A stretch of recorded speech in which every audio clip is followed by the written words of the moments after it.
Halo teman-teman semua. Nah, di video kali ini saya akan membahas mengenai Seven Summit dunia.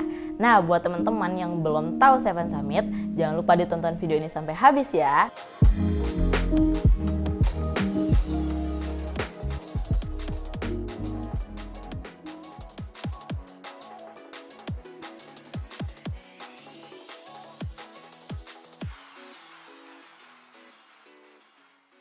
Nah, dalam dunia adventure, khususnya pendakian gunung, terdapat sebuah konsep atau challenge yang sangat terkenal, Seven Summits, yaitu pendakian 7 puncak tertinggi di masing-masing 7 lempeng benua di bumi ini.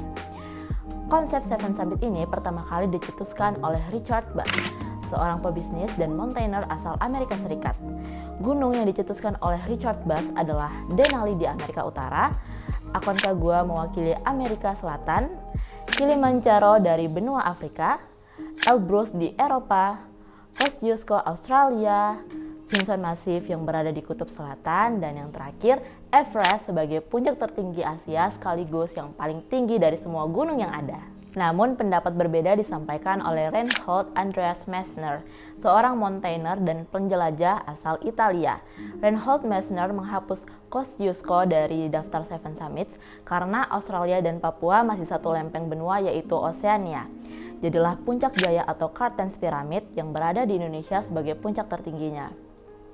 Selain itu, Kosciuszko dianggap kurang menantang dalam hal ketinggian dan tingkat kesulitan pendakiannya. Pendapat Reinhold Messner ini akhirnya banyak dipakai oleh para pendaki saat ini, dengan banyak perdebatan juga tentunya. Kali ini kita akan bahas gunung-gunung yang ada di daftar Seven Summit versi Messner tersebut. Yang pertama, Puncak Jaya atau Cartens.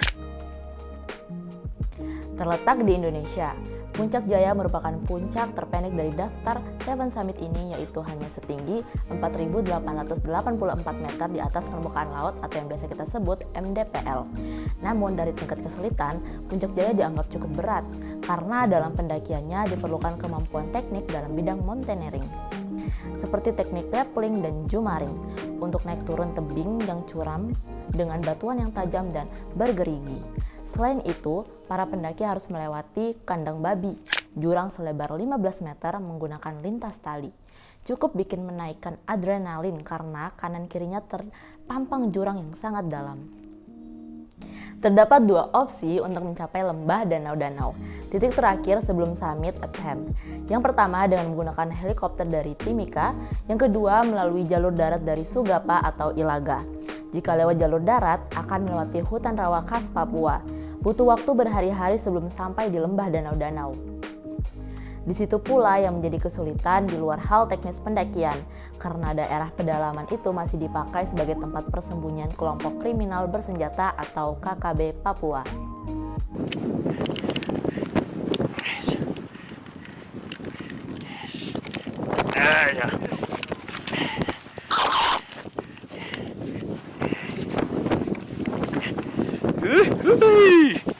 Ikimasu!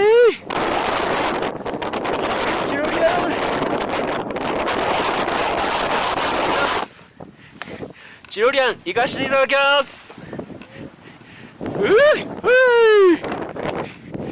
チロリアン、チロリアン。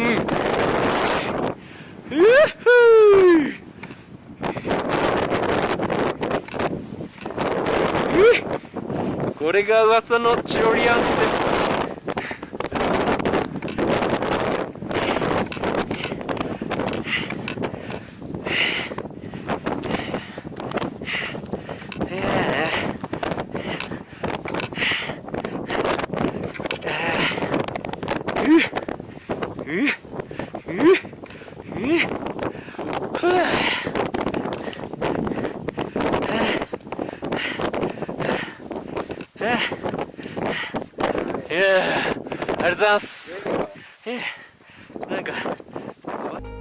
Yang kedua, Vinson Massif. Terletak di wilayah yang tak memiliki penduduk tetap, bahkan tidak memiliki status negara yang resmi. Ya, gunung setinggi 4.892 mdpl ini terletak di wilayah Kutub Selatan. Seperti yang diketahui, daerah Kutub Selatan adalah salah satu daerah yang sangat terpencil dengan iklim ekstrim. Umumnya digunakan sebagai tempat penelitian. Karena itulah sangat susah dan tidak sembarang orang bisa mendapatkan izin untuk memasukinya. Dari segi medan dan cuaca, Vinson Massif dari awal sampai akhir melalui medan bersalju. Pendakian umumnya dilakukan pada musim panas sekitar Desember sampai Februari, menjadikannya pendakian yang penuh dengan sinar matahari 24 jam non-stop. Walaupun musim panas, suhu masih terbilang dingin, di kisaran minus 20 derajat Celcius, belum lagi jika terjadi badai salju. This is the summit of Mount Vinson.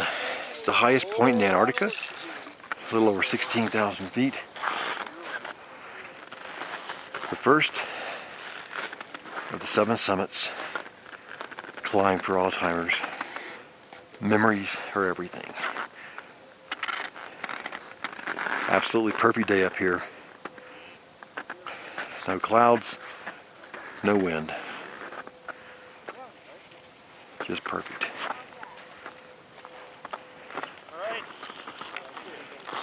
Great team led by IMG. Climb on. Memories are everything. Yang ketiga, Elbrus. Merupakan puncak tertinggi di Rusia sekaligus Eropa. Gunung ini merupakan bagian dari pegunungan Kaukasus. Gunung ini memiliki 2 puncak yang saling berdekatan, yaitu puncak timur dengan ketinggian 5.621 mdpl, sedangkan puncak tertingginya, puncak barat mencapai 5.642 mdpl. Ada 2 rute terkenal untuk mencapai puncak Elbrus. Yang pertama adalah rute selatan, yang dikenal lebih ramah terhadap para pendaki, karena memiliki banyak fasilitas yang sangat menunjang pendakian, seperti kereta gantung, baik berbentuk gondola ataupun kursi, mobil salju, kamp penginapan, dan sebagainya. Sedangkan jika ingin lebih menantang, bisa lewat rute utara yang dikenal lebih sulit karena fasilitasnya tidak selengkap rute selatan. Selain itu, rute utara memiliki daya tarik pada pemandangan alamnya yang unik, seperti rock mushrooms.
Yang keempat, Kilimanjaro.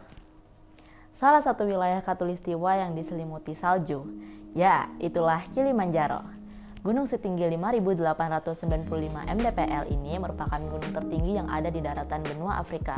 Lebih tepatnya, gunung ini berada di negara Tanzania. Dari jajaran Gunung Seven Summits, bisa dikatakan gunung ini merupakan gunung yang paling mudah untuk dicapai puncaknya. Ini dikarenakan pendaki tidak memerlukan kemampuan teknis mountaineering seperti gunung lainnya. Ditambah lagi kehadiran guide atau operator yang sangat membantu dalam pendakian di gunung ini. Selain itu, kondisi medan yang harus dilalui juga tidak terlalu ekstrim. Tidak perlu melewati padang salju atau bebatuan curam. Pendaki cukup trekking seperti kebanyakan medan pendakian di Indonesia. Namun, tetap saja tidak boleh kita sepelekan, karena tiap gunung memiliki challenge-nya masing-masing. Yang unik di gunung ini, terdapat tanaman prasejarah di puncaknya, Giant Ground Cells atau Dendrosenecio kilimanjari.